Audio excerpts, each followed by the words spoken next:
স্বামী বিবেকানন্দের বাণী ও রচনা, পঞ্চম খণ্ড। অধ্যায় কুম্ভকোনাম বক্তৃতা। মাদুরা হইতে ত্রিচিনপল্লী ও তাঞ্জোর হইয়া স্বামীজি কুম্ভকোণম আসেন। সেখানে অভিনন্দনের উত্তরে বেদান্ত সম্বন্ধে তিনি এক সুদীর্ঘ হৃদয়গ্রাহী বক্তৃতা করেন। নিম্নে তাহার বঙ্গানুবাদ প্রদত্ত হইল। গীতাকার বলিয়াছেন, অল্প মাত্রও এই ধর্ম পালন করিলে অতি মহৎ ফল লাভ হয়। যদি এই বাক্য সমর্থনের জন্য কোনো উদাহরণের আবশ্যক হয়, তবে আমি বলিতে পারি, আমার ক্ষুদ্র জীবনে প্রতি পদে এই মহাবাক্যের সত্যতা উপলব্ধি করিতেছি। হে কুম্ভকোণম নিবাসী ভদ্র মহোদয়গণ, আমি অতি সামান্য কাজ করিয়াছি, কিন্তু কলম্বোয় নামিয়া অবধি এ পর্যন্ত যেখানেই গিয়াছি, সেখানেই যেরূপ আন্তরিক অভ্যর্থনা লাভ করিয়াছি, তাহা আমার স্বপ্নের অতীত। সেই সঙ্গে এ কথাও বলি যে, ইহা হিন্দু জাতির পূর্বাপর সংস্কার ও ভাবের উপযুক্তই হইয়াছে, কারণ ধর্মই হিন্দু জাতির প্রকৃত জীবনী শক্তি, ধর্মই তাহার মূল মন্ত্র। আমি প্রাচ্য ও পাশ্চাত্য দেশে অনেক ঘুরিয়াছি, জগতের সম্বন্ধে আমার কিছুটা অভিজ্ঞতা আছে। দেখিলাম, সকল জাতিরই এক একটি প্রধান আদর্শ আছে, তাহাই সেই জাতির মেরুদণ্ড স্বরূপ। রাজনীতি কোনো কোনো জাতির জীবনের মূল ভিত্তি, কাহারু বা সামাজিক উন্নতি, কাহারু বা মানসিক উন্নতি বিধান, কাহারু বা অন্য কিছু। কিন্তু আমাদের মাতৃভূমির জাতীয় জীবনের মূল ভিত্তি ধর্ম, শুধু ধর্মই। উহাই আমাদের জাতীয় জীবনের মেরুদণ্ড। উহারই উপর আমাদের জীবনরূপ প্রাসাদের মূল ভিত্তি স্থাপিত। তোমাদের মধ্যে অনেকের স্মরণ থাকিতে পারে, মাদ্রাজবাসীরা অনুগ্রহপূর্বক আমাকে আমেরিকায় যে অভিনন্দন পাঠাইয়াছিলেন, তাহার উত্তরে আমি একটি বিষয় বিশেষভাবে উল্লেখ করিয়াছিলাম যে, পাশ্চাত্য দেশের অনেক সম্ভ্রান্ত ব্যক্তি অপেক্ষা ভারতের কৃষকগণ ধর্ম বিষয়ে বেশি শিক্ষিত। আজ আমি সেই বিষয়ের বিশেষ প্রমাণ পাইতেছি। ওই বিষয়ে এখন আমার আর কোনো সন্দেহ নাই। এমন সময় ছিল যখন ভারতের সাধারণ লোকের মধ্যে পৃথিবীর সংবাদ জানিবার এবং সংবাদ সংগ্রহ করিবার আগ্রহের অভাব দেখিয়া আমার দুঃখ হইত। এখন আমি উহার রহস্য বুঝিয়াছি। আমাদের দেশের লোকও সংবাদ সংগ্রহে খুব উৎসুক, তবে অবশ্য যে বিষয়ে তাহার বিশেষ অনুরাগ, সেই বিষয়ের সংবাদেই তাহার আগ্রহ। এ বিষয়ে বরং অন্যান্য যে সকল দেশ আমি দেখিয়াছি বা পর্যটন করিয়াছি, সেখানকার সাধারণ লোক অপেক্ষা তাহাদের আগ্রহ আরও বেশি। আমাদের কৃষকগণকে ইউরোপের গুরুত্বপূর্ণ রাজনীতিক পরিবর্তনগুলির সংবাদ জিজ্ঞাসা করো। ইউরোপীয় সমাজে যে সব গুরুতর পরিবর্তন হইতেছে, সেগুলির বিষয়ে জিজ্ঞাসা করো। তাহারা সেসব কিছুই জানে না, জানিতেও চাহেও না। কিন্তু সিংহলেও যে সিংহল ভারত হইতে বিচ্ছিন্ন, ভারতের স্বার্থের সহিত যাহার বিশেষ সংস্রব নাই, দেখিলাম সেখানকার কৃষকেরাও জানিয়াছে আমেরিকায় ধর্ম মহাসভা বসিয়াছিল, আর তাহাদেরই একজন সেখানে গিয়াছিল এবং কিছুটা পরিমাণে কৃতকার্যও হইয়াছে। সুতরাং দেখা যাইতেছে, যে বিষয়ে তাহাদের মনের আগ্রহ, সেই বিষয়ে তাহারা পৃথিবীর অন্যান্য জাতিগুলির মতোই সংবাদ সংগ্রহে উৎসুক। আর ধর্মই ভারতবাসীর একমাত্র প্রাণের বস্তু, আগ্রহের বস্তু। জাতীয় জীবনের মূল ভিত্তি ধর্ম হওয়া উচিত, না রাজনীতি। এ বিষয়ে এখন আমি বিচার করিতে চাই না, তবে ইহা স্পষ্টই বোধ হইতেছে যে, ভালোই হোক আর মন্দই হোক, ধর্মেই আমাদের জাতীয় জীবনের মূল ভিত্তি স্থাপিত। তুমি কখনো ইহা পরিবর্তন করিতে পারো না। একটা জিনিস নষ্ট করিয়া তাহার বদলে অপর জিনিস বসাইতে পারো না। একটি বৃহৎ বৃক্ষকে এক স্থান হইতে উপড়াইয়া অন্য স্থানে পুঁতিয়া দিলে উহা যে সেখানে জীবিত থাকিবে তাহা কখনই আশা করিতে পারো না। ভালোই হোক আর মন্দই হোক, সহস্র সহস্র বৎসর যাবত ভারতে ধর্মই জীবনের চরম আদর্শ রূপে পরিগণিত হইতেছে। ভালোই হোক আর মন্দই হোক, শত শত শতাব্দী ধরিয়া ভারতের পরিবেশ ধর্মের মহান আদর্শে পূর্ণ রহিয়াছে। ভালোই হোক আর মন্দই হোক, ধর্মের এই সকল আদর্শের মধ্যেই আমরা পরিবর্তিত হইয়াছি। এখন ওই ধর্মভাব আমাদের রক্তের সহিত মিশিয়া গিয়াছে, আমাদের শিরায় শিরায় প্রতি রক্তবিন্দুর সহিত প্রবাহিত হইতেছে, আমাদের প্রকৃতিগত হইয়া গিয়াছে, আমাদের জীবনী শক্তি হইয়া দাঁড়াইয়াছে। সহস্র বৎসর যাবত যে মহানদী নিজের খাত রচনা করিয়াছে, তাহাকে না বুঝাইয়া, মহাশক্তি প্রয়োগ না করিয়া তোমরা কি সেই ধর্ম পরিত্যাগ করিতে পারো? তোমরা কি গঙ্গাকে তাহার উৎপত্তি স্থান হিমালয়ে ঠেলিয়া লইয়া গিয়া আবার নূতন খাতে প্রবাহিত করিতে ইচ্ছা করো? ইহাও যদি সম্ভব হয়, তথাপি এই দেশের পক্ষে তাহার জাতিগত বৈশিষ্ট্য ধর্মজীবন পরিত্যাগ করিয়া রাজনীতি বা অপর কিছুকে জাতীয় জীবনের মূল ভিত্তি রূপে গ্রহণ করা সম্ভব নয়। স্বল্পতম বাধার পথেই তোমরা কাজ করিতে পারো। ধর্ম ভারতের পক্ষে সেই স্বল্পতম বাধার পথ। এই ধর্মপথ অনুসরণ করাই ভারতীয় জীবনধারা, ভারতের উন্নতি ও কল্যাণের একমাত্র উপায়। অন্যান্য দেশে 5 রকম প্রয়োজনীয় জিনিসের মধ্যে ধর্ম একটি উদাহরণ দিই। আমি সচরাচর এই দৃষ্টান্তটি দিয়া থাকি। অমুক সম্ভ্রান্ত মহিলার গড়ে নানা জিনিস আছে। এখানকার ফ্যাশন একটি জাপানি পাত্র ঘরে রাখা, না রাখিলে ভালো দেখায় না, সুতরাং তাহাকে একটা জাপানি পাত্র রাখিতেই হইবে।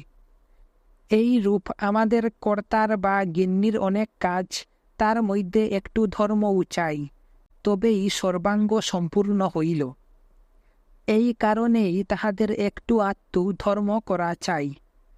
জগতের অধিকাংশ লোকের জীবনের উদ্দেশ্য রাজনীতিক বা সামাজিক উন্নতির চেষ্টা, এক কথায় সংসার। তাহাদের নিকট ঈশ্বর ও ধর্মের প্রয়োজন সংসারেরই একটু সুখ বিধানের জন্য।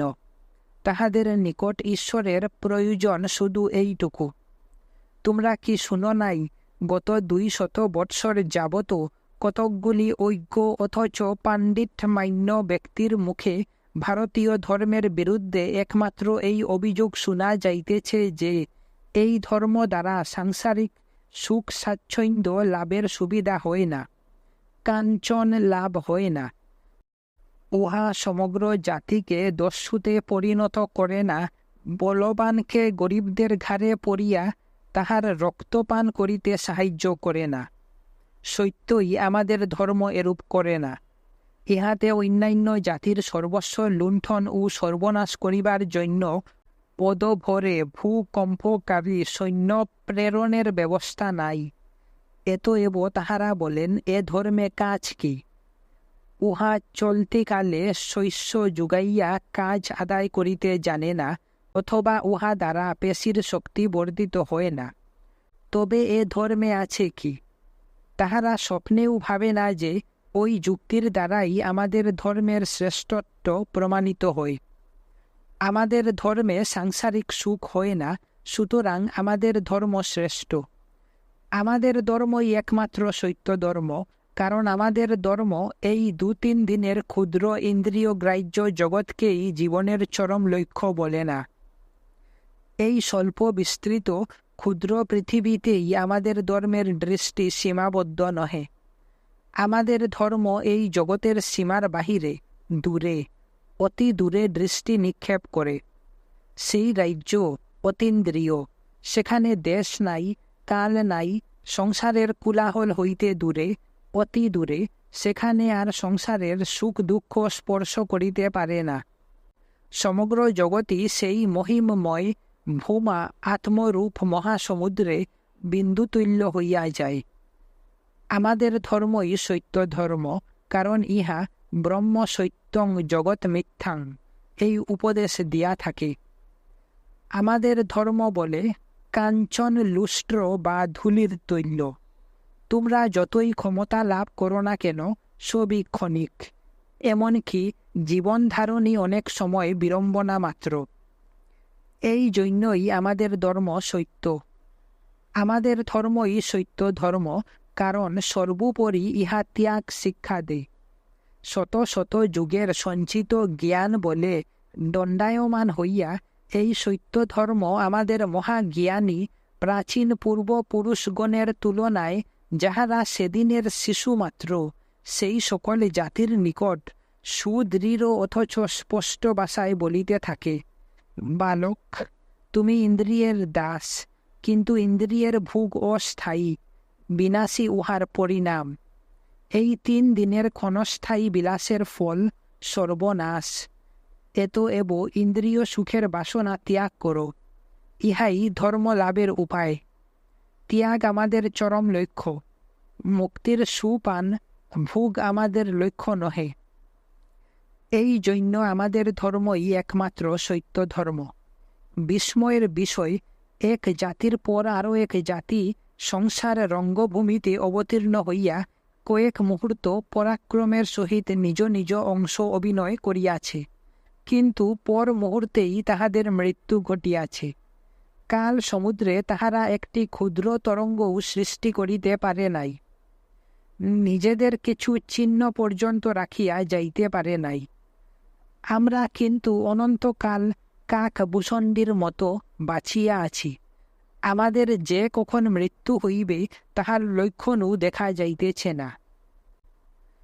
আজকাল লোকে সার্ভাইভেল অফ দ্য ফিটেস্ট অর্থাৎ যোগ্যতমের উদ্বর্তন রূপ নতুন মতবাদ লইয়া অনেক কথা বলিয়া থাকে। তাহারা মনে করে যাহার গায়ের জোর যত বেশি, সেই তত অধিক দিন জীবিত থাকিবে।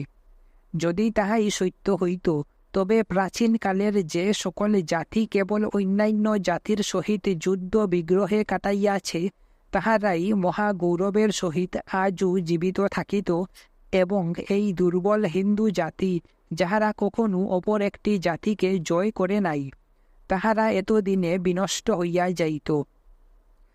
জনৈকা ইংরেজ মহিলা আমাকে এক সময় বলেন, হিন্দুরা কি করিয়াছে? তাহারা কোনো একটা জাতিকেও জয় করিতে পারে নাই, পরন্তু এই জাতি এখনও 30 কোটি প্রাণী লইয়া স্বদর্পে জীবিত রহিয়াছে। আর ইহা সত্য নহে যে ইহার সমুদয় শক্তি নিঃশেষিত হইয়া গিয়াছে। ইহাও সত্য নহে যে এই জাতির শরীর পুষ্টির অভাবে ক্ষয় পাইতেছে। এই জাতির এখনও যথেষ্ট জীবনী শক্তি রহিয়াছে। যখনই উপযুক্ত সময় আসে, যখনই প্রয়োজন হয়, তখনই এই জীবনী শক্তি মহাবন্যার মতো পৃথিবীকে প্লাবিত করে। আমরা যেন অতি প্রাচীন কাল হইতে সমগ্র পৃথিবীকে এক মহা সমস্যা সমাধানের জন্য আহ্বান করিয়াছি।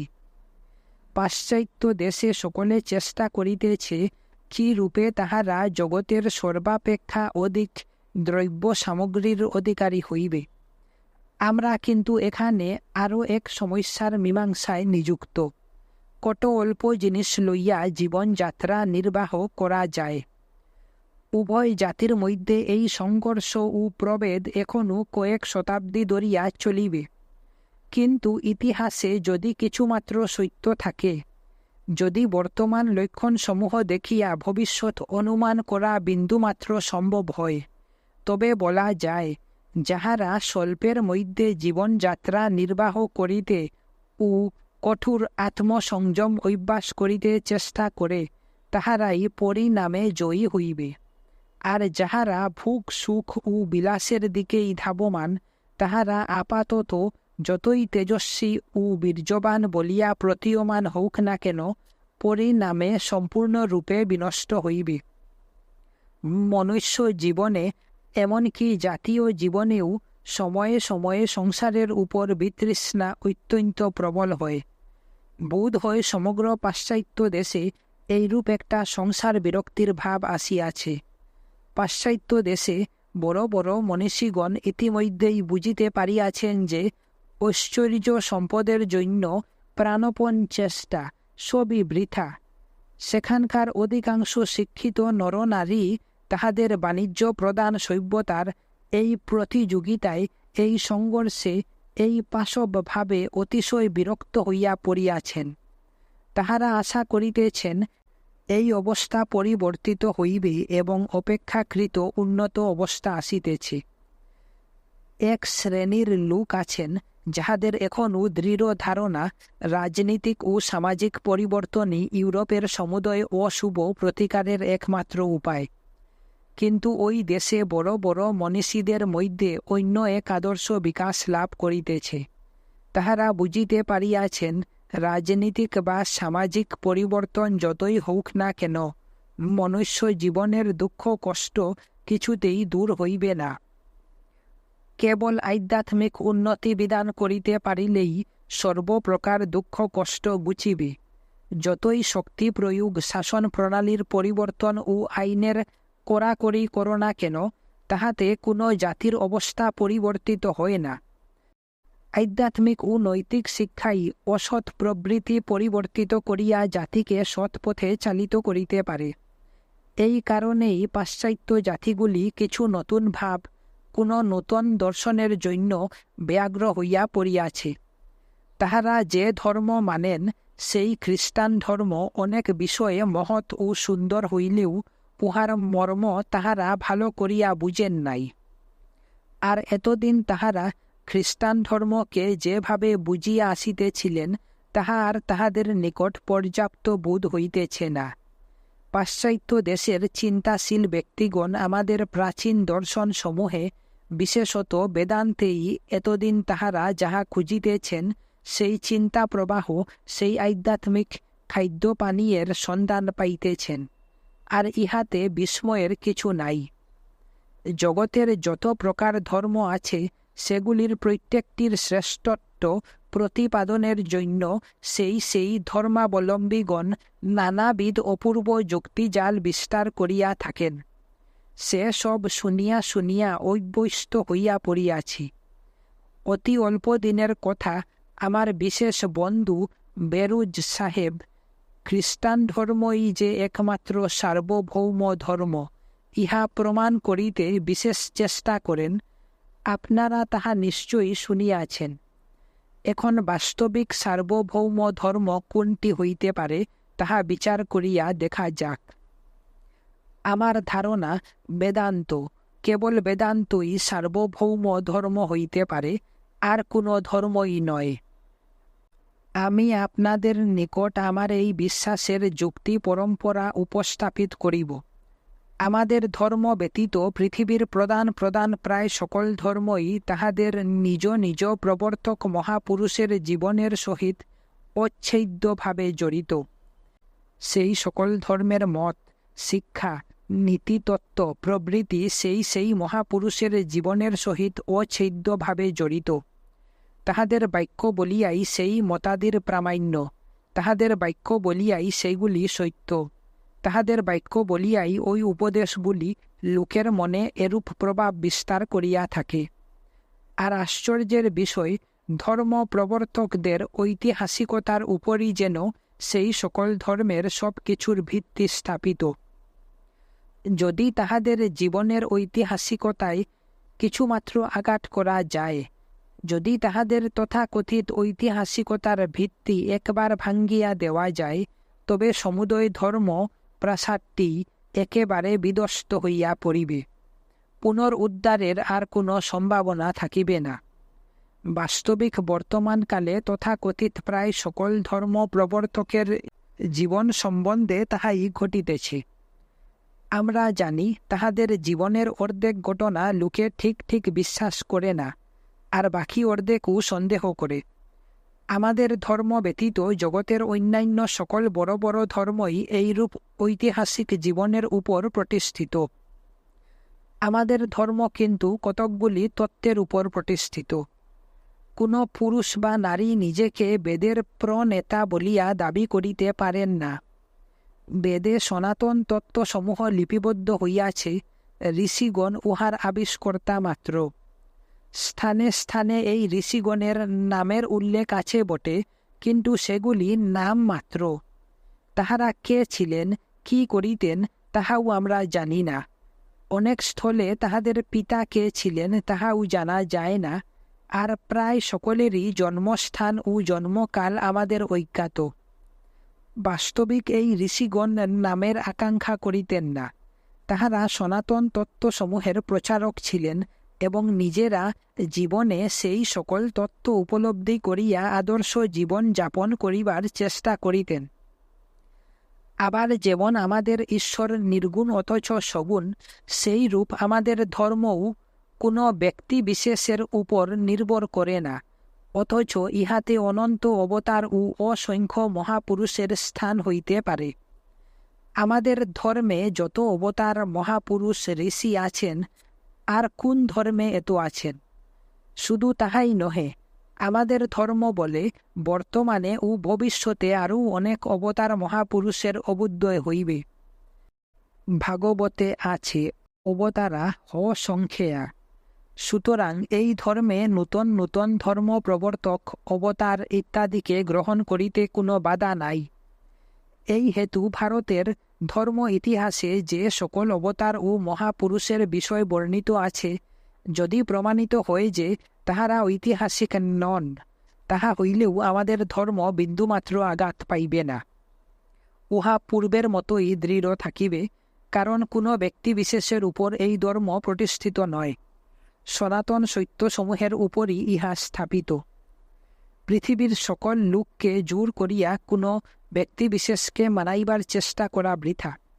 এমনকি সনাতন ও সার্বভৌম তত্ত্বসমূহ দ্বারাও অনেককে এক মতাবলম্বী করা কঠিন।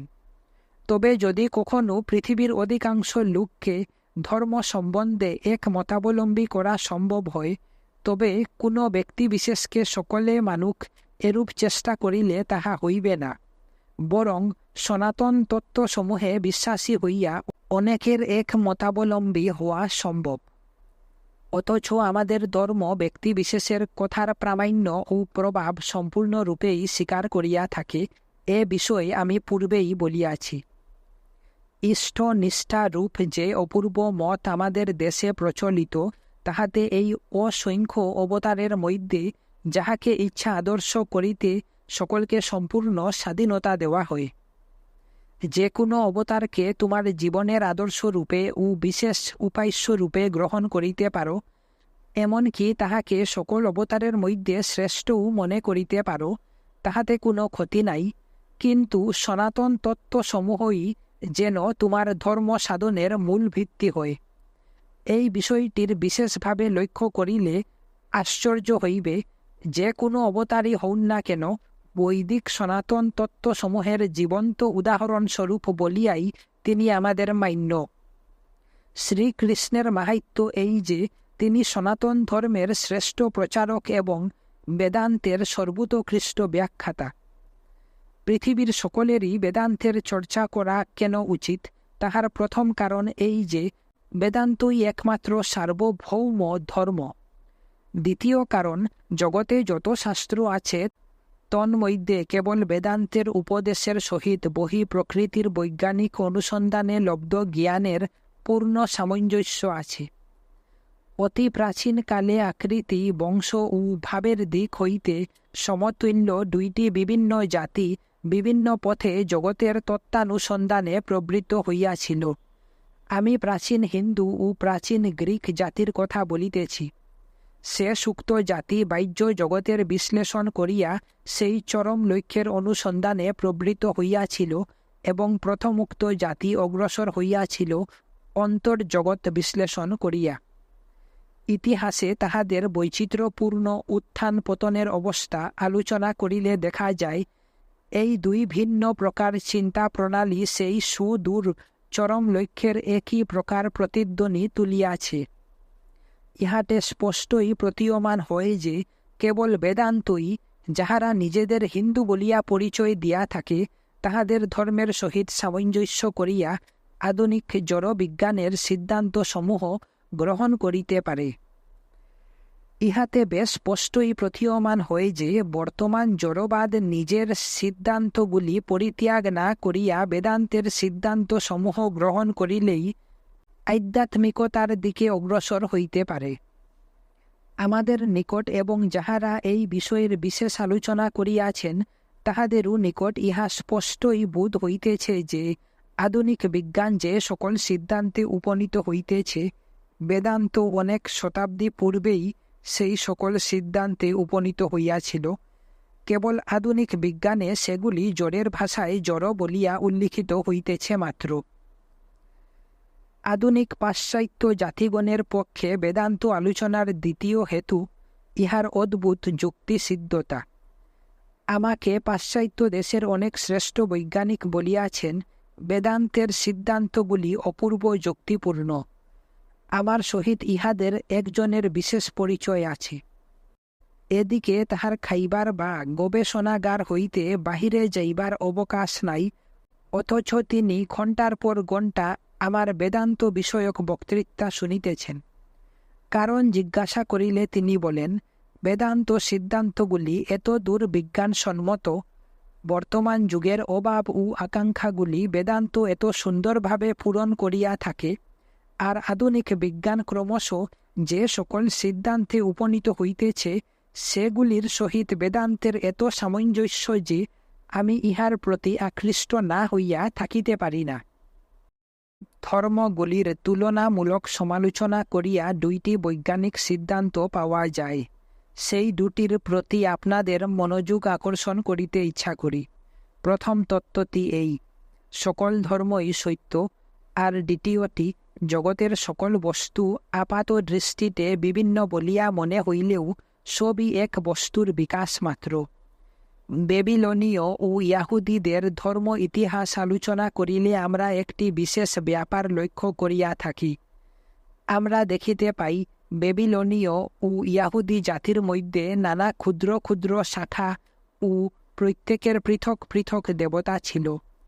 এই সমুদয় পৃথক পৃথক দেবতার আবার একটি সাধারণ নাম ছিল। বেবিলনীয় দেবতাদের সাধারণ নাম ছিল বল। তাহাদের মধ্যে বল মেরুদক প্রধান।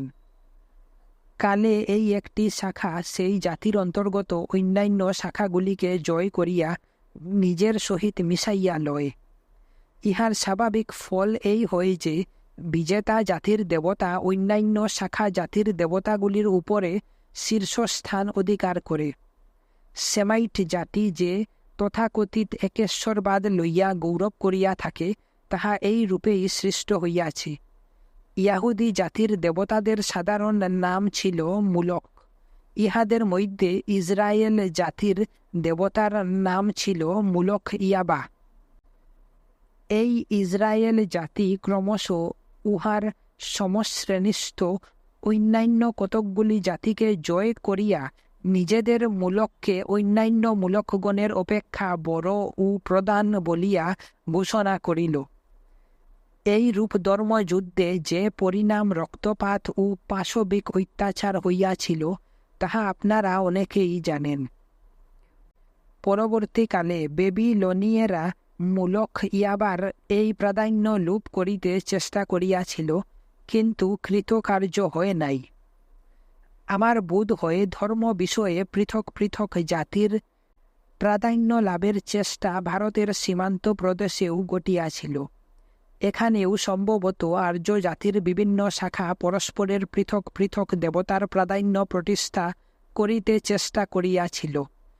কিন্তু বিধির বিধানে ভারতীয় ইতিহাস ইয়াহুদীদের ইতিহাসের মতো হইল না। বিধাতা যেন অন্যান্য দেশ অপেক্ষা ভারতকে পরধর্মে বিদ্বেষশূন্য ও ধর্ম সাধনায় গরিষ্ঠ করিবার সংকল্প করিয়াছিলেন। সেই কারণেই এখানে ওই সকল বিভিন্ন জাতি ও তাহাদের বিভিন্ন দেবতার মধ্যে দ্বন্দ্ব দীর্ঘকালী স্থায়ী হইল না। সেই প্রাগৈতিহাসিক সুদূর অতীত যুগে কিংবদন্তি যে যুগের ঘনান্ধাকার ভেদ করিতে অসমর্থ, সেই অতি প্রাচীনকালে ভারতে একজন শ্রেষ্ঠ মহাপুরুষের অবুদ্ধয় হয়। জগতে এইরূপ মহাপুরুষের সংখ্যা অতি অল্প। এই মহাপুরুষ সেই প্রাচীনকালেই এই সত্য উপলব্ধি করিয়া প্রচার করেন। একং সদ্বিপ্রা বহুধা বদন্তি, অর্থাৎ পরম সত্য বস্তু এক। ঋষিগণ তাহাকে নানাভাবে বর্ণনা করেন। এই রূপ চিরস্মরণীয় বাণী আর কখনো উচ্চারিত হয়ে নাই। এই রূপ মহান সত্য আর কখনো আবিষ্কৃত হয়ে নাই। আর এই সত্যই আমাদের হিন্দুর জাতীয় জীবনের মেরুদণ্ড স্বরূপ হইয়া দাঁড়াইয়াছে। শত শত শতাব্দী ধরিয়া এই তত্ত্ব একং সদ্বিপ্রা বহুধা বদন্তি ক্রমশ পরিস্ফুট হইয়া আমাদের সমগ্র জাতীয় জীবনকে ওতপ্রোতভাবে পরিব্যাপ্ত ও প্রবাহিত করিয়াছে, আমাদের রক্তের সহিত মিশিয়া গিয়াছে, আমাদের জীবনের সহিত যেন সর্বাংশে একীভূত হইয়া গিয়াছে। আমরা ওই মহত্তম সত্যটিকে সর্বতোভাবে ভালোবাসি, তাই আমাদের দেশ পরধর্মে দ্বেষ রাহিত্যের দৃষ্টান্ত স্বরূপ মহিমাময় ভূমি হইয়া দাঁড়াইয়াছে। এইখানে, কেবল এইখানেই লোকে তাহাদের ধর্মে ঘোরতর বিদ্বেষ সম্পন্ন অপর ধর্মাবলম্বীর জন্যও মন্দির গির্জাদি নির্মাণ করিয়া দে। পৃথিবীর লোককে আমাদের নিকট এই পরধর্মে সহিষ্ণুতা রূপ মহতী শিক্ষা গ্রহণ করিতে হইবে। আমাদের দেশের বাহিরে এখনও কি ভয়ানক পরধর্ম বিদ্বেষ রহিয়াছে, তাহা আপনারা কিছুই জানেন না।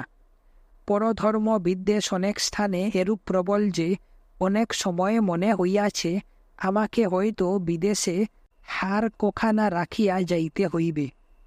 ধর্মের জন্য একজনকে মারিয়া ফেলা এত তুচ্ছ কথা যে আজ না হোক কালই এই মহাদৃপ্ত পাশ্চাত্য সভ্যতার কেন্দ্রস্থলে এরূপ ব্যাপার অনুষ্ঠিত হইতে পারে।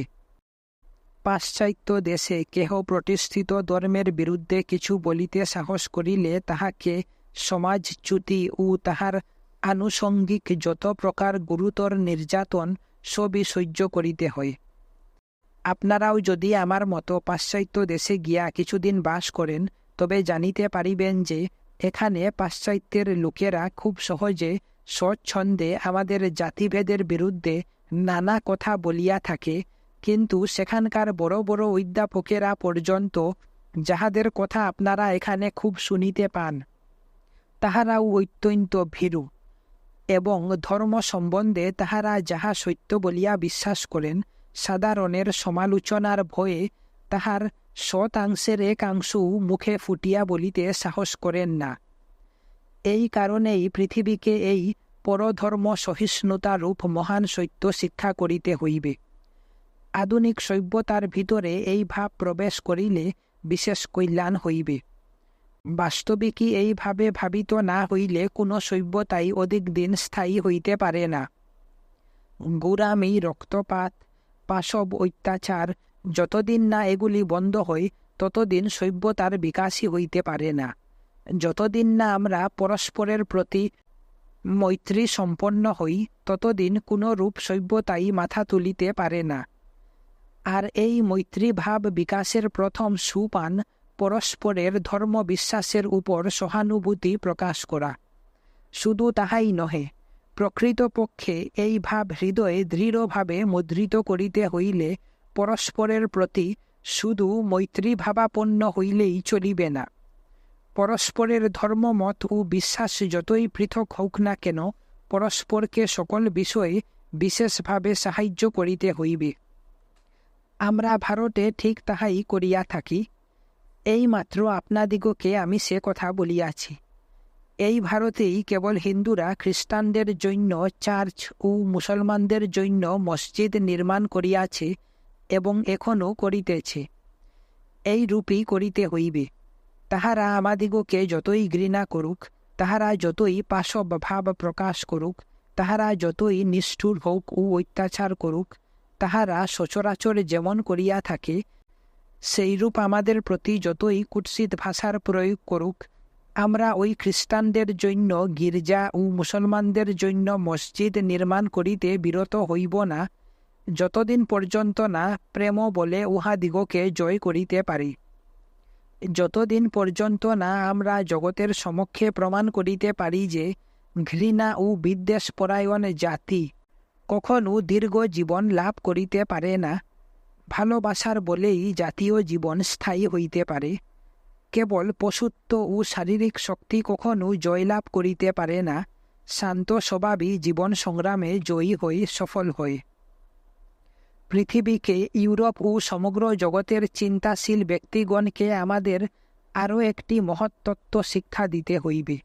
সমগ্র জগতের আধ্যাত্মিক একত্ব রূপ এই সনাতন মহত্তত্ত্ব সম্ভবত উচ্চ জাতি অপেক্ষা নিম্ন জাতির, শিক্ষিত ব্যক্তিগণ অপেক্ষা অজ্ঞ জনসাধারণের, বলবান অপেক্ষা দুর্বলের পক্ষেই বেশি প্রয়োজনীয়। হে মাদ্রাজ বিশ্ববিদ্যালয়ের শিক্ষিত ব্যক্তিগণ, আপনাদিগের নিকট আর বিস্তারিতভাবে বুঝাইবার প্রয়োজন নাই যে ইউরোপের আধুনিক গবেষণা জড়বিজ্ঞানের প্রণালীতে কি রূপে সমগ্র জগতের একত্ব প্রমাণ করিয়াছে।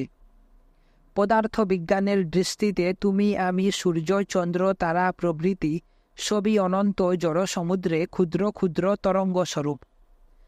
আবার শত শত শতাব্দী পূর্বে ভারতীয় মনোবিজ্ঞানও জড়বিজ্ঞানের ন্যায় প্রমাণ করিয়াছে যে শরীর ও মন উভয়ই জড় সমুদ্রে বা সমষ্টির মধ্যে কতকগুলি পৃথক পৃথক সংজ্ঞা অথবা ক্ষুদ্র ক্ষুদ্র তরঙ্গ মাত্র।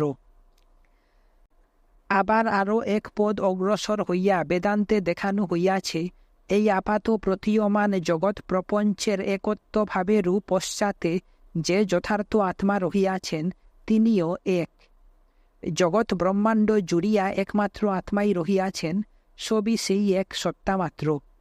সমগ্র ব্রহ্মাণ্ডের মূলে বাস্তবিক যে এই একত্ব রহিয়াছে, এই মহান তত্ত্ব শ্রবণ করিয়া অনেকে ভয় পাইয়া থাকেন। অন্যান্য দেশের কথা দূরে থাকুক, এ দেশেও অনেকে এই অদ্বৈতবাদকে ভয় করিয়া থাকেন। এখনও এই মতের অনুগামী অপেক্ষা বিরোধীর সংখ্যাই অধিক। তথাপি আমি বলিতেছি, যদি জগৎকে আমাদের জীবনপ্রদ একটি মহত্তত্ত্ব শিক্ষা দিতে হয়, তবে তাহা এই অদ্বৈতবাদ। ভারতের মুখ জনসাধারণের উন্নতি বিধানের জন্য এই অদ্বৈতবাদের প্রচার আবশ্যক।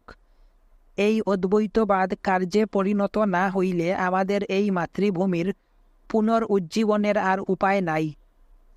যুক্তিবাদী পাশ্চাত্য জাতি নিজেদের সমুদয় দর্শন ও নীতি বিজ্ঞানের মূল ভিত্তি অনুসন্ধান করিতেছে, কিন্তু কোনো ব্যক্তি বিশেষ, তিনি যতই বড় বা ঈশ্বরতুল্য ব্যক্তি হউন না কেন, যখন কাল জন্মগ্রহণ করিয়া আজই মৃত্যুমুখে পতিত হইতেছেন, তখন তাহার অনুমোদিত বলিয়াই কোনো দর্শন বা নীতিবিজ্ঞান প্রামাণিক হইতে পারে না।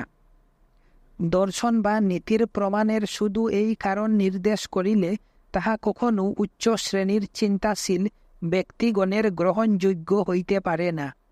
কোনো মানুষের অনুমোদিত বলিয়া উহার প্রামাণ্য না মানিয়া তাহারা দেখিতে চাহেন চিরন্তন তত্ত্বসমূহের উপরই উহার ভিত্তি স্থাপিত রহিয়াছে। একমাত্র অনন্ত সত্য তোমাতে, আমাতে, আমাদের সকলের আত্মায় বর্তমান রহিয়াছে। অনাদি অনন্ত আত্মতত্ত্ব ব্যতীত নীতিবিজ্ঞানের সনাতন ভিত্তি আর কি হইতে পারে? আত্মার অনন্ত একত্বই সর্বপ্রকার নীতির মূল ভিত্তি। তোমাতে আমাতে শুধু ভাই ভাই সম্বন্ধ নহে, মানবের দাসত্ব শৃঙ্খল মুছন চেষ্টার বচনাপূর্ণ সকল গ্রন্থেই এই ভাই ভাই ভাবের কথা আছে, এবং শিশুতুল্য ব্যক্তিরাই তোমাদের নিকট উহার প্রচার করিয়াছে। কিন্তু প্রকৃতপক্ষে তুমি আমি এক। ভারতীয় দর্শনের ইহাই সিদ্ধান্ত। সর্বপ্রকার নীতি ও ধর্মবিজ্ঞানের মূল ভিত্তি এই একত্ব। আমাদের দেশের সামাজিক অত্যাচারে পদদলিত সাধারণ লোকেরা যেমন এই মতের দ্বারা উপকৃত হইতে পারে, ইউরোপের পক্ষেও তেমনি ইহার প্রয়োজন।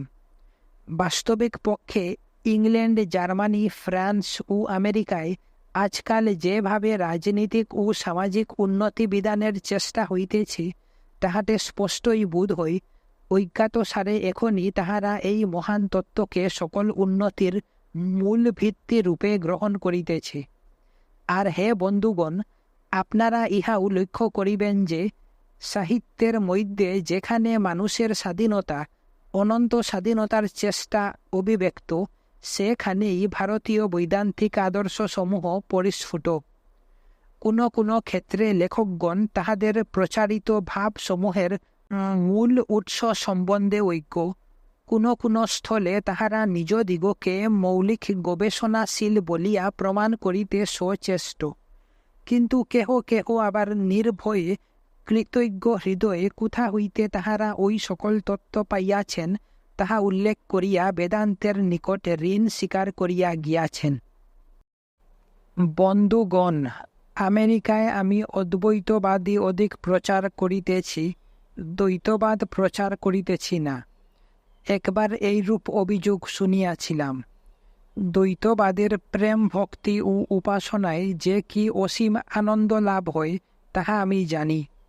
উহার অপূর্ব মহিমা আমি সম্পূর্ণ অবগত। কিন্তু বন্ধুগণ, এখন আমাদের আনন্দে ক্রন্দন করিবারও সময় নাই। আমরা যথেষ্ট কান্দিয়াছি, এখন আর আমাদের কোমল ভাব অবলম্বন করিবার সময় নাই। এই রূপে কোমলতার সাধন করিতে করিতে আমরা এখন জীবনমৃত হইয়া পড়িয়াছি। আমরা রাশিকৃত তুলার মতো কোমল হইয়া পড়িয়াছি। আমাদের দেশের পক্ষে এখন প্রয়োজন লৌহবৎ দৃঢ় মাংসপেশী ও ইস্পাতের মতো স্নায়ু। এমন দৃঢ় ইচ্ছাশক্তি চাই, কেহই যেন তাহাকে প্রতিরোধ করিতে সমর্থ না হয়। উহা যেন ব্রহ্মাণ্ডের সমুদয় রহস্যভেদে সমর্থ হয়। যদি বা এই কার্য সাধনে সমুদ্রের অটল তলে যাইতে হয়, যদি বা সর্বদা সর্বপ্রকার মৃত্যুকে আলিঙ্গন করিবার জন্য প্রস্তুত থাকিতে হয়, ইহাই এখন আমাদের আবশ্যক। আর অদ্বৈতবাদের মহান আদর্শ ধারণা করিয়া উপলব্ধি করিতে পারিলেই ওই ভাবের আবির্ভাব, প্রতিষ্ঠা ও দৃঢ়তা সাধন হইতে পারে। বিশ্বাস, বিশ্বাস, বিশ্বাস, নিজের উপর বিশ্বাস, ঈশ্বরে বিশ্বাস, ইহাই উন্নতি লাভের একমাত্র উপায়। তোমার যদি এ দেশীয় পুরাণের ৩৩ কোটি দেবতার উপর এবং বৈদেশিকেরা মধ্যে মধ্যে যে সকল দেবতার আমদানি করিয়াছে তাহাদের সবগুলির উপরই বিশ্বাস থাকে, অথচ যদি তোমার আত্মবিশ্বাস না থাকে, তবে তোমার কখনই মুক্তি হইবে না। নিজের উপর বিশ্বাস সম্পন্ন হও। সেই বিশ্বাস বলে নিজের পায়ে নিজে দাঁড়াও এবং বীর্যবান হও। ইহাই এখন আমাদের আবশ্যক। আমরা এই ৩০ কোটি লোক সহস্র বৎসর যাবত যে কোনো মুষ্টিমেয় বিদেশী আমাদের ভূলুণ্ঠিত দেহকে পদদলিত করিবার ইচ্ছা করিয়াছে, তাহাদেরই পদানত হইয়াছি। কেন? কারণ উহাদের নিজেদের উপর বিশ্বাস ছিল, আমাদের ছিল না। আমি পাশ্চাত্য দেশে গিয়া কি শিখিলাম? খ্রিস্টীয় ধর্ম সম্প্রদায়গুলি যে মানুষকে পতিত ও নিরুপায় পাপী বলিয়া নির্দেশ করে, এই সকল বাজে কথার অন্তরালে উহাদের জাতীয় উন্নতির কি কারণ দেখিলাম। দেখিলাম ইউরোপ ও আমেরিকা উভয়ত্র জাতীয় হৃদয়ের অভ্যন্তরে মহান আত্মবিশ্বাস নিহিত রহিয়াছে। একজন ইংরেজ বালক তোমাকে বলিবে, আমি একজন ইংরেজ, আমি সব করিতে পারি। আমেরিকান বালকও এই কথা বলিবে। প্রত্যেক ইউরোপীয় বালকই এই কথা বলিবে। আমাদের বালকগণ এই কথা বলিতে পারে কি? না, পারে না। বালকগণ কেন, তাহাদের পিতারা পর্যন্ত পারে না। আমরা নিজেদের প্রতি বিশ্বাস হারাইয়াছি। এই জন্যই বেদান্তের অদ্বৈত ভাব প্রচার করা আবশ্যক, যাহাতে লোকের হৃদয় জাগ্রত হয়, যাহাতে তাহারা নিজ আত্মার মহিমা জানিতে পারে। এই জন্যই আমি অদ্বৈতবাদ প্রচার করিয়া থাকি। আর আমি সাম্প্রদায়িকভাবে উহা প্রচার করি না। সার্বভৌম ও সার্বজন গ্রাহ্য যুক্তি প্রদর্শন করিয়া আমি উহা প্রচার করিয়া থাকি। এই অদ্বৈতবাদ এমনভাবে প্রচার করা যাইতে পারে যাহাতে দ্বৈতবাদী বা বিশিষ্ট অদ্বৈতবাদীরও কোনো আপত্তির কারণ থাকিবে না। আর এই সকল মতের সামঞ্জস্য সাধনও বড় কঠিন নহে। ভারতে এমন কোনো ধর্ম নাই যাহাতে বলা হয় নাই যে ভগবান সকলের ভিতরে রহিয়াছেন। বিভিন্ন মতের বৈদান্তিকগণ সকলেই স্বীকার করিয়া থাকেন যে জীব আত্মার মধ্যে পূর্ব হইতেই পবিত্রতা, বীর্য ও পূর্ণত্ব অন্তর্নিহিত রহিয়াছে। তবে কাহারু কাহারু মতে এই পূর্ণত্ব যেন কখনো কখনো সংকুচিত হইয়া যায়, আবার অন্য সময়ে বিকাশপ্রাপ্ত হয়। তাহা হইলেও সেই পূর্ণত্ব যে আমাদের মধ্যেই রহিয়াছে তাহাতে কোনো সন্দেহ নাই। অদ্বৈতবাদ মতে উহা সংকুচিত হয় না, বিকাশপ্রাপ্তও হয় না, তবে সময়ে সময়ে অপ্রকাশিত ও প্রকাশিত হইয়া থাকে মাত্র। কার্যত দ্বৈতবাদের সহিত উহা অনেকটা একরূপী হইল। একটি মত অপরটি অপেক্ষা অধিকতর যুক্তিসঙ্গত হইতে পারে, কিন্তু উভয় মতই কার্যত প্রায় একই প্রকার। এই মূল তত্ত্বটি প্রচার করা জগতের পক্ষে অতি আবশ্যক হইয়া পড়িয়াছে, আর আমাদের এই মাতৃভূমিতে ইহার যত অভাব আর কোথাও তত নহে। বন্ধুগণ, আমি তোমাদিগকে গোটা কটক রূঢ় অপ্রিয় সত্য শুনাইতে চাই। সংবাদপত্রে পড়া যায়, আমাদের একজন দরিদ্র ব্যক্তিকে কোনো ইংরেজ খুন করিয়াছে, অথবা কাহারু প্রতি অত্যন্ত অসৎ ব্যবহার করিয়াছে। অমনি সমগ্র দেশে হইচই পড়িয়া গেল। সংবাদপত্রে এই সংবাদ পড়িয়া অশ্রু বিসর্জন করিলাম, কিন্তু পর মুহূর্তেই আমার মনে প্রশ্ন উদিত হইল, এ সকলের জন্য দায়ী কে? যখন আমি একজন বেদান্তবাদী, তখন আমি নিজেকে এ প্রশ্ন না করিয়া থাকিতে পারি না। হিন্দু অন্তর্দৃষ্টি সম্পন্ন, সে নিজের মধ্যেই সকল বিষয়ের কারণ অনুসন্ধান করে। আমি যখনই আমার মনকে এ বিষয়ে জিজ্ঞাসা করি, কে ইহার জন্য দায়ী, তখন প্রত্যেকবারই আমি এই উত্তর পাইয়া থাকি যে ইহার জন্য ইংরেজ দায়ী নয়। আমরাই আমাদের দুর্দশা, অবনতি ও দুঃখ কষ্টের জন্য দায়ী, একমাত্র আমরাই দায়ী। আমাদের অভিজাত পুরুষগণ দেশের সাধারণ লোককে পদদলিত করিতে লাগিলেন। ক্রমশ তাহারা একেবারে অসহায় হইয়া পড়িল। অত্যাচারে এই দরিদ্র ব্যক্তিগণ ক্রমশ ভুলিয়া গেল যে তাহারা মানুষ। শত শত শতাব্দী যাবত তাহারা বাধ্য হইয়া কেবল কাঠ কাটিয়াছে আর জল তুলিয়াছে। ক্রমশ তাহাদের মনে এই বিশ্বাস দাঁড়াইয়াছে যে তাহারা কৃতদাস হইয়া জন্মিয়াছে। কাঠ কাটিবার ও জল তুলিবার জন্যই তাহাদের জন্ম। আর যদি কেহ তাহাদের প্রতি দয়া প্রকাশ করিয়া দু একটি কথা বলিতে বলে, তবে প্রায় দেখিতে পাই আধুনিক কালের শিক্ষাভিমানী আমাদের স্বজাতীয়গণ এই পদদলিত জনগণের উন্নতি সাধনরূপ কর্তব্য কর্ম হইতে সঙ্গে সঙ্গে সংকুচিত হইয়া পড়ে। শুধু তাই নয়, আরও দেখিতে পাই উহারা পাশ্চাত্য দেশের বংশানুক্রমিক সংক্রমণ, হেরিডিটারি ট্রান্সমিশন ও সেই ধরনের অন্যান্য কতকগুলি অকিঞ্চিৎকর মত সহায়ে এমন সব পাশব ও আসরিক যুক্তি প্রদর্শন করিয়া থাকে, যাহাতে দরিদ্রগণের উপর অত্যাচার করিবার ও উহাদিগকে আরও পশু প্রকৃতি করিয়া ফেলিবার অধিকতর সুবিধা হয়। আমেরিকার ধর্ম মহাসম্মেলনে অন্যান্য ব্যক্তিদের সহিত একজন নিগ্র যুবকও আসিয়াছিল। সে খাঁটি আফ্রিকার নিগ্র। একটি সুন্দর বক্তৃতাও সে দিয়াছিল। ওই যুবকটি সম্বন্ধে আমার কৌতূহল হইল। আমি তাহার সহিত মধ্যে মধ্যে কথাবার্তা বলিতে লাগিলাম, কিন্তু তাহার সম্বন্ধে বিশেষ কিছু জানিতে পারিলাম না। কিছুদিন পরে ইংল্যান্ডে কয়েকটি আমেরিকানের সহিত আমার সাক্ষাৎ হয়। তাহারা আমাকে ওই যুবকটি সম্বন্ধে এইরূপ বলিল, এই যুবক মধ্য আফ্রিকার জনৈক নিগ্র দলপতির পুত্র।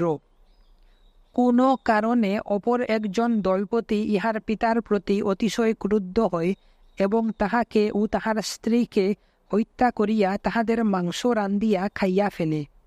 সে এই বালকটিকেও হত্যা করিয়া খাইয়া ফেলিবার আদেশ দিয়াছিল। বালকটি কোনো ক্রমে পলায়ন করিয়া অনেক কষ্ট সহ্য করিয়া শত শত ক্রুশ ভ্রমণের পর সমুদ্র তীরে উপস্থিত হয়। সেখান হইতে একটি আমেরিকান জাহাজে করিয়া আমেরিকায় আসিয়াছে। সেই বালকটি এমন সুন্দর বক্তৃতা করিল। এইরূপ ঘটনা দেখিবার পর বংশানুক্রমিক সংক্রমণ মতবাদে আর কি রূপে আস্থা থাকিতে পারে? হে ব্রাহ্মণগণ, বংশানুক্রমিক ভাব সংক্রমণের নিয়ম অনুসারে বিদ্যা শিক্ষায় যদি ব্রাহ্মণের অধিকতর যোগ্যতা থাকে, তবে তাহার শিক্ষায় অর্থ ব্যয় না করিয়া চণ্ডাল জাতির শিক্ষায় সমুদয় অর্থ ব্যয় করো। দুর্বলকে আগে সাহায্য করো, কারণ তাহারই তো সবটুকু সাহায্য প্রয়োজন। যদি ব্রাহ্মণ বুদ্ধিমান হইয়াই জন্মগ্রহণ করিয়া থাকে, তবে সে কোনরূপ সাহায্য ছাড়াই শিক্ষা লাভ করিতে পারিবে। যদি অপর জাতি সেইরূপ বুদ্ধিমান না হয়, তবে কেবল তাহাদিগকেই শিক্ষা দিতে থাকো, তাহাদিগের জন্যই শিক্ষক নিযুক্ত করো। আমার তো মনে হয় ইহাই ন্যায় ও যুক্তিসঙ্গত। এই দরিদ্রগণকে, ভারতের এই পদদলিত জনসাধারণকে তাহাদের স্বরূপ বুঝাইয়া দেওয়া আবশ্যক। জাতি বর্ণ নির্বিশেষে সবলতা দুর্বলতার বিচার না করিয়া প্রত্যেক নরনারীকে, প্রত্যেক বালক বালিকাকে শুনাও, শিখাও। সবল দুর্বল, উচ্চ নীচ নির্বিশেষে সকলেরই ভিতর সেই অনন্ত আত্মা রহিয়াছেন। সুতরাং সকলেই মহৎ হইতে পারে, সকলেই সাধু হইতে পারে। সকলেরই সমক্ষে উচ্চ স্বরে বলো, যতদিন না চরম লক্ষ্যে পৌঁছিতেছ ততদিন নিশ্চিন্ত থাকিও না। উঠো, জাগো, নিজ দিগকে দুর্বল ভাবিয়া তোমরা যে মোহে আচ্ছন্ন হইয়া আছো তাহা দূর করিয়া দাও। কেহই প্রকৃতপক্ষে দুর্বল নহে, আত্মা অনন্ত, সর্বশক্তিমান ও সর্বজ্ঞ। উঠো, নিজের স্বরূপ প্রকাশিত করো। তোমার ভিতর যে ভগবান রহিয়াছেন তাহাকে উচ্চ স্বরে ঘোষণা করো, তাহাকে অস্বীকার করিও না। আমাদের জাতির ভিতর ঘোর আলস্য, দুর্বলতা ও মোহ আসিয়া পড়িয়াছে। হে আধুনিক হিন্দুগণ, এই মোহজাল ছিন্ন করো। ইহার উপায় তোমাদের শাস্ত্রেই রহিয়াছে। তোমরা নিজ নিজ স্বরূপের চিন্তা করো এবং সর্বসাধারণকে ওই শিক্ষা দাও। ঘোর মোহ নিদ্রায় অভিভূত জীব আত্মার নিদ্রাভঙ্গ করো। আত্মা প্রবুদ্ধ হইলে শক্তি আসিবে, মহিমা আসিবে, সাধুত্ব আসিবে, পবিত্রতা আসিবে, যাহা কিছু ভালো সকলই আসিবে। যদি গীতার মধ্যে কিছু আমার ভালো লাগে, তবে তাহা এই দুইটি মহাবলপ্রদ শ্লোক, শ্রীকৃষ্ণের উপদেশের সারস্বরূপ। বিনাশশীল সর্বভূতের মধ্যে অবিনাশী পরমেশ্বরকে যিনি সমভাবে অবস্থিত দেখেন, তিনি যথার্থ দর্শন করেন। কারণ ঈশ্বরকে সর্বত্র সমভাবে অবস্থিত দেখিয়া তিনি নিজেকে হিংসা করেন না, সুতরাং পরম গতি প্রাপ্ত হন। সুতরাং দেখা যাইতেছে, বেদান্ত প্রচারের দ্বারা এ দেশে ও অন্যান্য দেশে যথেষ্ট লোকহিতকর কার্যের প্রবর্তন করা যাইতে পারে। এ দেশে এবং অন্যত্র সমগ্র মনুষ্য জাতির দুঃখ মোচন ও উন্নতি বিধানের জন্য পরম আত্মার সর্বব্যাপিত্ব ও সর্বত্র সমভাবে অবস্থিতিরূপ অপূর্ব তত্ত্বদ্বয় প্রচার করিতে হইবে। যেখানেই অশুভ, যেখানেই অজ্ঞান দেখা যায়, আমি আমার অভিজ্ঞতা হইতে বুঝিয়াছি এবং আমাদের শাস্ত্রও বলিয়া থাকেন, যা কিছু অশুভ ভেদ বুদ্ধি হইতেই উৎপন্ন এবং অভেদ বুদ্ধি হইতে, অর্থাৎ সকল বিভিন্নতার মধ্যে এক সত্তা রহিয়াছে, এইরূপ বিশ্বাস করিলে সর্ববিধ কল্যাণ হইয়া থাকে। ইহাই বেদান্তের মহান আদর্শ। তবে সকল বিষয়েই শুধু আদর্শে বিশ্বাস করা এক কথা, আর দৈনন্দিন জীবনে প্রত্যেক খুঁটিনাটি বিষয়ে সেই আদর্শ অনুযায়ী চলা আরও এক কথা। একটি উচ্চ আদর্শ দেখাইয়া দেওয়া অতি উত্তম, কিন্তু ওই আদর্শে পৌঁছিবার কার্যকর উপায় কই? এখানে স্বভাবত সেই কঠিন প্রশ্নটি আসিয়া উপস্থিত হয়, যাহা আজ কয়েক শতাব্দী ধরিয়া সর্বসাধারণের মনে বিশেষভাবে জাগিতেছে। সেই প্রশ্ন আর কিছুই নহে, জাতিভেদ ও সমাজ সংস্কার বিষয়ক সেই পুরাতন সমস্যা। আমি সমাগত শ্রোতৃবৃন্দের নিকট খোলাখুলি বলিতে চাই যে আমি একজন জাতিভেদ লোপকারী বা সমাজ সংস্কারক মাত্র নহি। জাতিভেদ বা সমাজ সংস্কার বিষয়ে সাক্ষাৎ সম্বন্ধে আমার কিছু করিবার নাই। তুমি যে কোনো জাতির লোক হও, তাহাতে কোনো ক্ষতি নাই, তবে সে জন্য অপর জাতির কাহাকেও ঘৃণা করিতে পারো না। প্রেম, একমাত্র প্রেমই আমি প্রচার করিয়া থাকি, আর আমার এই উপদেশ বিশ্বাত্মার সর্বব্যাপিত্ব ও সমত্বরূপ বেদান্তের সেই মহান তত্ত্বের উপর প্রতিষ্ঠিত। বিগত প্রায় 100 বৎসরে যাবত আমাদের দেশ সমাজ সংস্কারকে ও তাহাদের নানাবিধ সমাজ সংস্কার বিষয়ক প্রস্তাবে প্লাবিত হইয়াছে। এই সংস্কারগণের বিরুদ্ধে ব্যক্তিগতভাবে কিছুই বলিবার নাই। ইহাদের অধিকাংশেরই উদ্দেশ্য খুব ভালো এবং কোনো কোনো বিষয়ে তাহাদের উদ্দেশ্য অতি প্রশংসনীয়, কিন্তু ইহাও স্পষ্ট দেখা যাইতেছে যে এই শতবর্ষব্যাপী সমাজ সংস্কার আন্দোলনের ফলে সমগ্র দেশে স্থায়ী শুভফল কিছু হয় নাই। বক্তৃতা মঞ্চ হইতে সহস্র সহস্র বক্তৃতা হইয়া গিয়াছে, হিন্দু জাতি ও হিন্দু সভ্যতার মস্তকে অজস্র নিন্দাবাদ ও অভিশাপ বর্ষিত হইয়াছে, কিন্তু তথাপি সমাজের বাস্তবিক কোনো উপকার হয় নাই। ইহার কারণ কি? কারণ বাহির করা শক্ত নহে। নিন্দাবাদ ও গালি বর্ষণই ইহার কারণ। প্রথমত, তোমাদিগকে পূর্বেই বলিয়াছি, আমাদিগকে আমাদের জাতীয় বৈশিষ্ট্য রক্ষা করিতে হইবে। আমি স্বীকার করি, অন্যান্য জাতির নিকট হইতেই আমাদিগকে অনেক বিষয়ে শিক্ষা করিতে হইবে, কিন্তু দুঃখের সহিত আমাকে বলিতে হইতেছে যে আমাদের অধিকাংশ আধুনিক সংস্কারই পাশ্চাত্য কার্যপ্রণালীর বিবেচনাহীন অনুকরণ মাত্র। ভারতে ইহা দ্বারা কাজ হইবে না। এই কারণেই আমাদের বর্তমান সংস্কার আন্দোলনগুলি দ্বারা কোনো ফল হয় নাই। দ্বিতীয়ত, কাহারও কল্যাণ সাধন করিতে হইলে নিন্দা বা গালি বর্ষণের দ্বারা কোনো কাজ হয় না। আমাদের সমাজে যে অনেক দোষ আছে, সামান্য বালকেও তাহা দেখিতে পায়। আর কোন সমাজেই বা দোষ নাই? হে আমার স্বদেশবাসীগণ, এই অবসরে তোমাদিগকে বলিয়া রাখি যে আমি পৃথিবীর যে সকল জাতি দেখিয়াছি, সেই বিভিন্ন জাতির সহিত তুলনা করিয়া আমি এই সিদ্ধান্তেই উপনীত হইয়াছি যে আমাদের জাতি মোটের উপর অন্যান্য জাতি অপেক্ষা অধিকতর নীতিপরায়ণ ও ধার্মিক, এবং আমাদের সামাজিক বিধানগুলির উদ্দেশ্য ও কার্যপ্রণালী বিচার করিলে দেখা যায় যে সেগুলি মানব জাতিকে সুখী করিবার সর্বাপেক্ষা উপযোগী। এই জন্যই আমি কোনো সংস্কার চাই না।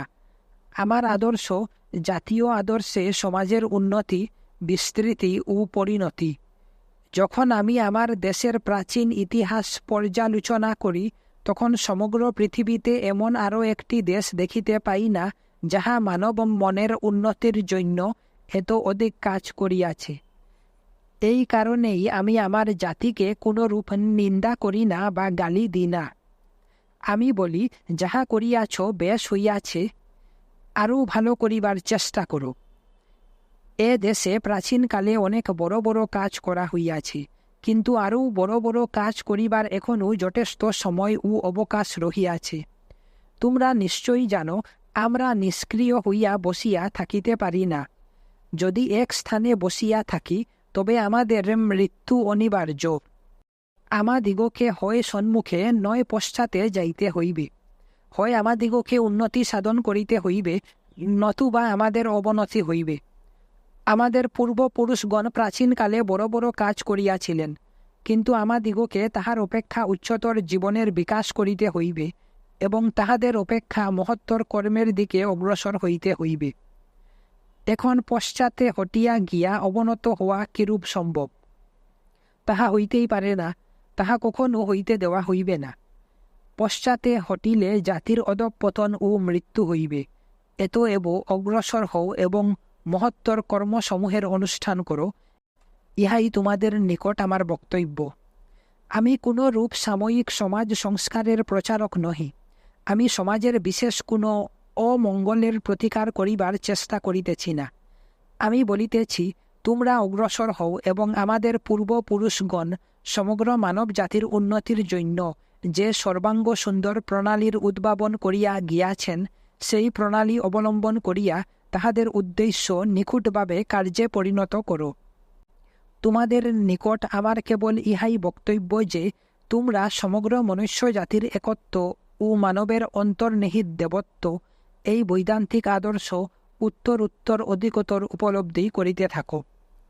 যদি আমার সময় থাকিত, তবে আমি তোমাদিগকে আনন্দের সহিত দেখাইয়া দিতাম যে, এখন আমাদিগকে যাহা করিতে হইবে, তাহার প্রত্যেকটি আমাদের প্রাচীন স্মৃতিকারগণ সহস্র সহস্র বৎসর পূর্বেই বলিয়া গিয়াছেন, এবং এখন আমাদের জাতীয় আচার ব্যবহারে যে সকল পরিবর্তন ঘটিতেছে এবং ভবিষ্যতে আরও ঘটিবে, সেগুলিও তাহারা যথার্থই বুঝিতে পারিয়াছিলেন।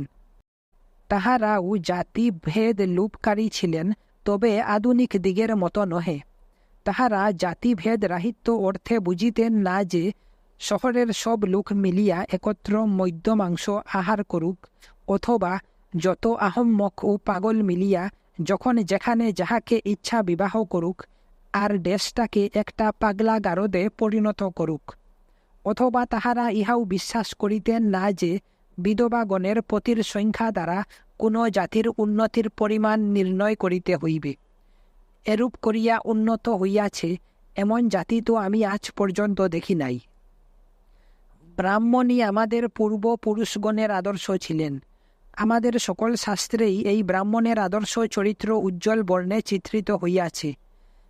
ইউরোপের শ্রেষ্ঠ ধর্মাচার্যগণও নিজেদের পূর্বপুরুষগণ যে সম্ভ্রান্ত বংশের ছিলেন, তাহা প্রমাণ করিতে সহস্র মুদ্রা ব্যয় করিতেছেন, এবং যতক্ষণ না তাহারা প্রমাণ করিতে পারেন যে পথিকের সর্বস্ব লুণ্ঠনকারী পর্বত নিবাসী কোনো ভয়ঙ্কর অত্যাচারী ব্যক্তি তাহাদের পূর্বপুরুষ ছিলেন, ততক্ষণ তাহারা কিছুতেই শান্তি পান না।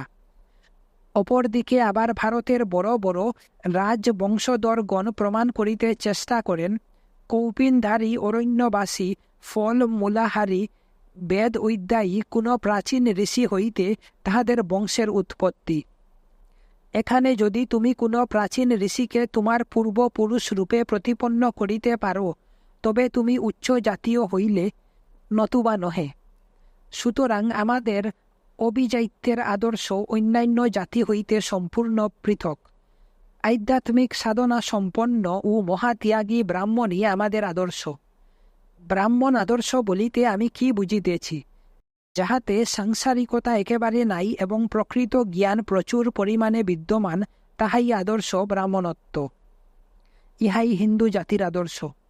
তোমরা কি শুনো নাই যে শাস্ত্রে লিখিত আছে, ব্রাহ্মণের পক্ষে কোনো বিধি নিষেধ নাই, তিনি রাজার শাসনাধীন নহেন, তাহার মৃত্যুদণ্ড নাই। এ কথা সম্পূর্ণ সত্য। স্বার্থপর অজ্ঞ ব্যক্তিগণ যেভাবে ব্যাখ্যা করিয়াছে, অবশ্য সেভাবে বুঝিও না, প্রকৃত মৌলিক বৈদান্তিকভাবে ইহা বুঝিবার চেষ্টা করো।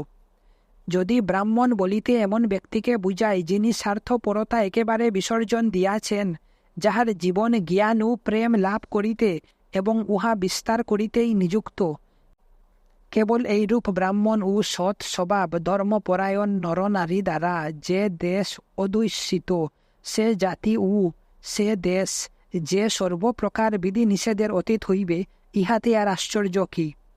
তাহাদের শাসনের জন্য আর সৈন্য সামন্ত পুলিশ প্রভৃতির কি প্রয়োজন? তাহাদিগকে শাসন করিবার কি প্রয়োজন? তাহাদের কোনো প্রকার শাসনতন্ত্রের অধীনে বাস করিবারই বা কি প্রয়োজন? তাহারা সাধু প্রকৃতি মহাত্মা, তাহারা ঈশ্বরের অন্তরঙ্গ স্বরূপ। আর আমরা শাস্ত্রে দেখিতে পাই, সত্য যুগে একমাত্র এই ব্রাহ্মণ জাতি ছিলেন।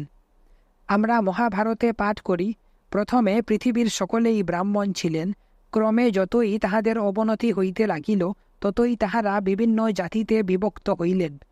আবার যখন যুগ চক্র ঘুরিয়া সেই সত্য যুগের অবুদ্ধয় হইবে, তখন আবার সকলেই ব্রাহ্মণ হইবেন। সম্প্রতি যুগ চক্র ঘুরিয়া সত্য যুগের অবুদ্ধয় সূচিত হইতেছে। আমি তোমাদের দৃষ্টি এ বিষয়ে আকর্ষণ করিতেছি। সুতরাং উচ্চ বর্ণকে নিম্ন করিয়া আহার বিহারে যথেচ্ছাচার অবলম্বন করিয়া কিঞ্চিৎ ভোগ সুখের জন্য স্ব বর্ণাশ্রমের মর্যাদা লঙ্ঘন করিয়া জাতিভেদ সমস্যার মীমাংসা হইবে না।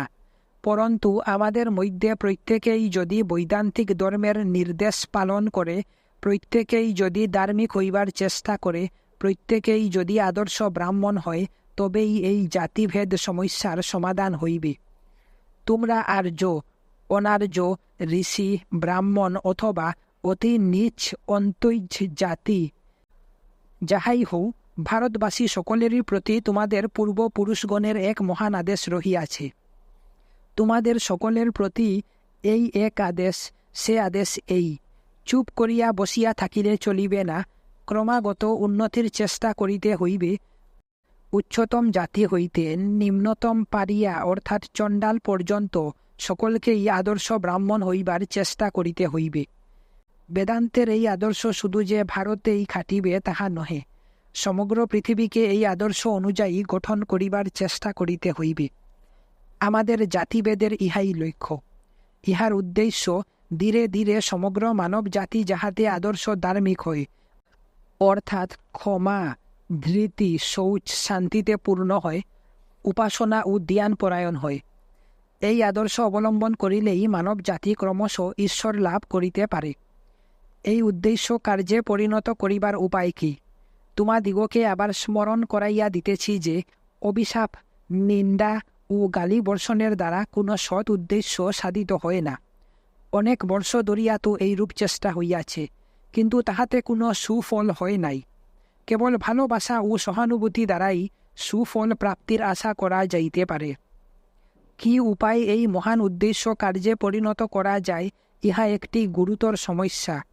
এই উদ্দেশ্য সাধনের জন্য আমি যাহা করিতে চাই এবং ওই বিষয়ে দিন দিন আমার মনে যে সকল নূতন নূতন ভাব উদিত হইতেছে, সেগুলি বিস্তারিতভাবে বলিতে গেলে আমাকে একাধিক বক্তৃতা দিতে হইবে। এতএব আজ এখানেই বক্তৃতার উপসংহার করিব। হিন্দুগণ, তোমাদিগকে কেবল ইহাই স্মরণ করাইয়া দিতে চাই যে আমাদের এই মহান জাতীয় অর্ণবভূত শত শত শতাব্দী যাবত হিন্দু জাতিকে পারাপার করিতেছে। সম্ভবত আজকাল উহাতে কয়েকটি ছিদ্র হইয়াছে, হয়তো উহা কিঞ্চিৎ জীর্ণ হইয়া পড়িয়াছে। যদি তাহাই হইয়া থাকে, তবে আমাদের ভারত মাতার সকল সন্তানেরই উচিত এই ছিদ্রগুলি বন্ধ করিয়া ওই পুঁতের জীর্ণ সংস্কার করিবার জন্য প্রাণপণ চেষ্টা করা। আমাদের স্বদেশবাসী সকলকে এই বিপদের কথা জানাইতে হইবে। তাহারা জাগ্রত হোক, তাহারা এদিকে মন সংযোগ করুক। আমি ভারতের এক প্রান্ত হইতে অপর প্রান্ত পর্যন্ত উচ্চ স্বরে দেশবাসীকে ডাকিয়া জাগ্রত করিব। নিজেদের অবস্থা বুঝিয়া কর্তব্য সাধন করিতে তাহাদিগকে আহ্বান করিব। মনে করো, লোকে আমার কথা অগ্রাহ্য করিল, তথাপি আমি তাহাদিগকে গালি বা অভিশাপ দিব না। আমাদের জাতি অতীতকালে মহৎ কর্মসমূহ সম্পাদন করিয়াছে। যদি ভবিষ্যতে আমরা মহত্তর কার্য করিতে নাও পারি, তথাপি এই সান্ত্বনা লাভ করিব যে আমরা যেন একসঙ্গে শান্তিতে ডুবিয়া মরিতে পারি। স্বদেশ হিতৈষী হও। যে জাতি অতীতকালে আমাদের জন্য এত বড় বড় কাজ করিয়াছে, সেই জাতিকে প্রাণের সহিত ভালোবাসো। আমার স্বদেশবাসীগণ, যতই আমাদের জাতির সহিত অপর জাতির তুলনা করি, ততই তোমাদের প্রতি আমার অধিকতর ভালোবাসার সঞ্চার হয়। তোমরা শুদ্ধ, শান্ত, সৎ স্বভাব, আর তোমরাই চিরকাল অত্যাচারে প্রপীড়িত হইয়াছ। এই মায়ার জগতে ইহা এক মর্মান্তিক পরিহাস। তাহা হোক, তোমরা উহা গ্রাহ্য করিও না। পরিণামে আধ্যাত্মিকতার জয় হইবেই হইবে। ইত্যবসরে আমাদিগকে কার্য করিতে হইবে, কেবল দেশবাসীর নিন্দা করিলে চলিবে না। আমাদের এই পরম পবিত্র মাতৃভূমির কাল জীর্ণ আচার ও প্রথা সকলের নিন্দা করিও না। অতি কুসংস্কারপূর্ণ ও অযৌক্তিক প্রথাগুলির বিরুদ্ধেও একটি নিন্দাসূচক কথা বলিও না, কারণ সেগুলি দ্বারাও অতীতে আমাদের কিছু না কিছু কল্যাণ সাধিত হইয়াছে। সর্বদা মনে রাখিও, আমাদের সামাজিক প্রথাগুলির উদ্দেশ্য যেরূপ মহৎ, পৃথিবীর আর কোনো দেশেরই সেরূপ নহে। আমি পৃথিবীর প্রায় সর্বত্রই জাতিভেদ দেখিয়াছি, কিন্তু এখানে উদ্দেশ্য যেরূপ মহৎ, অন্য কোথাও সেরূপ নহে। এতএব যখন জাতিভেদ অনিবার্য, তখন অর্থগত জাতিভেদ অপেক্ষা পবিত্রতা, কৃষ্টি ও আত্মত্যাগের উপর প্রতিষ্ঠিত জাতিভেদ বরং ভালো। এতএব নিন্দাবাদ একেবারে পরিত্যাগ করো। তোমাদের মুখ বন্ধ হোক, হৃদয় খুলিয়া যাক। এই দেশের এবং সমগ্র জগতের উদ্ধার সাধন হোক। তোমাদের প্রত্যেককেই ভাবিতে হইবে সমুদয় ভাব তোমারই উপর। বেদান্তের আলোক প্রতি গৃহে লইয়া যাও। প্রতি গৃহে বেদান্তের আদর্শ অনুযায়ী জীবন গঠিত হোক। প্রত্যেক জীব আত্মায় যে ব্রহ্মত্ব অন্তর্নিহিত রহিয়াছে, তাহা জাগ্রত করো। তাহা হইলেই তোমার সফলতার পরিমাণ যতটুকুই হোক না কেন, তুমি এই সন্তোষ লাভ করিবে যে তুমি মহৎ কার্যের জন্য জীবন যাপন করিয়াছ এবং মহৎ কার্যে প্রাণ দিয়াছ। যে রূপী হোক, এই মহৎ কার্য সাধিত হইলেই মানব জাতির সর্বাঙ্গীন কল্যাণ হইবে। অধ্যায় মাদ্রাজ অভিনন্দনের উত্তর। মাদ্রাজের জনসাধারণ, বিশেষভাবে যুবকগণ, স্বামীজিকে বিপুলভাবে অভ্যর্থনা করেন। গাড়ির গোড়া খুলিয়া দিয়া যুবকগণ নিজেরাই গাড়ি টানিয়া লইয়া যায়। কারনান কেশলে স্বামীজি কয়েকদিন অবস্থান করেন। মাদ্রাজ অভ্যর্থনা সমিতির এবং ক্ষেত্রী মহারাজের পক্ষ হইতে 2টি অভিনন্দন পত্র প্রদত্ত হয়। এইগুলির উত্তরে স্বামীজি বিভিন্ন দিবসে 6টি বক্তৃতা দেন। ভদ্র মহোদয়গণ, একটা কথা আছে, মানুষ নানাবিধ সংকল্প করে, কিন্তু ঈশ্বরের বিধানে যাহা ঘটিবার তাহাই ঘটিয়া থাকে। ব্যবস্থা হইয়াছিল অভ্যর্থনা ইংরেজি ধরনে হইবে, কিন্তু এখানে ঈশ্বরের বিধানে কার্য হইতেছে। গীতার ধরনে আমি রথ হইতে ইতস্তত বিক্ষিপ্ত শ্রোতৃমণ্ডলীর সমক্ষে বক্তৃতা করিতেছি। এরূপ ঘটনার জন্য ঈশ্বরকে ধন্যবাদ দিতেছি। ইহাতে বক্তৃতার জোর বাড়িবে। তোমাদিগকে যাহা বলিতে যাইতেছি, সেই কথাগুলির ভিতর একটা শক্তি আসিবে। জানি না আমার কণ্ঠস্বর তোমাদের সকলের নিকট পৌঁছিবে কি না, তবে আমি যতদূর সম্ভব চেষ্টা করিব। ইহার পূর্বে আর কখনো আমার খোলা ময়দানে এত বড় সভায় বক্তৃতা করিবার সুযোগ হয় নাই। কলম্বো হইতে মাদ্রাজ পর্যন্ত লোকে আমার প্রতি যেরূপ অপূর্ব সহৃদয়তা দেখাইয়াছে, যেরূপ পরম আনন্দ ও উৎসাহ সহকারে আমার অভ্যর্থনা করিয়াছে, এবং সমগ্র ভারতবাসী যেরূপ অভ্যর্থনা করিবে বলিয়া বোধ হইতেছে, তাহা আমি কল্পনায়ও আশা করি নাই। কিন্তু ইহাতে আমার আনন্দই হইতেছে, কারণ ইহা দ্বারা পূর্বে বারবার আমি যাহা বলিয়াছি, সেই কথারই সত্যতা প্রমাণিত হইতেছে। প্রত্যেক জাতিরই জীবনী শক্তি এক একটি বিশেষ আদর্শে প্রতিষ্ঠিত। প্রত্যেক জাতি একটি বিশেষ নির্দিষ্ট পথে চলিয়া থাকে, আর ধর্মই ভারতবাসীর সেই বৈশিষ্ট্য। পৃথিবীর অন্যান্য স্থানে বহু কার্যের মধ্যে ধর্ম একটি। প্রকৃতপক্ষে উহা জীবনের অতি ক্ষুদ্র অংশ অধিকার করিয়া থাকে। যথা ইংল্যান্ডে ধর্ম জাতীয় জীবনের একটি অংশ মাত্র। ইংলিশ চার্চ ইংল্যান্ডের রাজবংশের অধিকারভুক্ত। সুতরাং ইংরেজরা উহাতে বিশ্বাস করুক বা নাই করুক, নিজেদের চার্চ মনে করিয়া তাহারা উহার পোষকতা ও ব্যয় নির্বাহ করিয়া থাকে। প্রত্যেক ভদ্রলোক ও ভদ্র মহিলারই ওই চার্চের অন্তর্ভুক্ত হওয়া আবশ্যক, কারণ উহা ভদ্রতার পরিচায়ক। অন্যান্য দেশ সম্বন্ধেও একই কথা। যেখানেই কোনো প্রবল জাতীয় শক্তি দেখা যায়, উহা হয় রাজনীতি বা বিদ্যাচর্চার উপর, না হয়ে স্মরণ নীতি বা বাণিজ্য নীতির উপর প্রতিষ্ঠিত। আর যে ভাবের উপর সেই শক্তি প্রতিষ্ঠিত, তাহাতেই সেই জাতির প্রাণ স্পন্দন অনুভূত হইয়া থাকে। সেইটি তাহার মুখ্য ভাব। ইহা ছাড়া তাহার অনেক গৌণ পোশাকি ভাব আছে, ধর্ম ওইগুলির অন্যতম। এখানে এই ভারতে ধর্ম জাতীয় হৃদয়ের মর্মস্থল। এই ভিত্তির উপরই জাতীয় সৌধ প্রতিষ্ঠিত। রাজনীতি, ক্ষমতা, এমনকি বিদ্যাবুদ্ধির চর্চাও এখানে গৌণ মাত্র। সুতরাং ধর্মই এখানকার একমাত্র কার্য, একমাত্র চিন্তা। ভারতীয় জনসাধারণ জগতের কোনো সংবাদ রাখে না। শত শতবার আমি কথা শুনিয়াছি, কথাটি সত্য।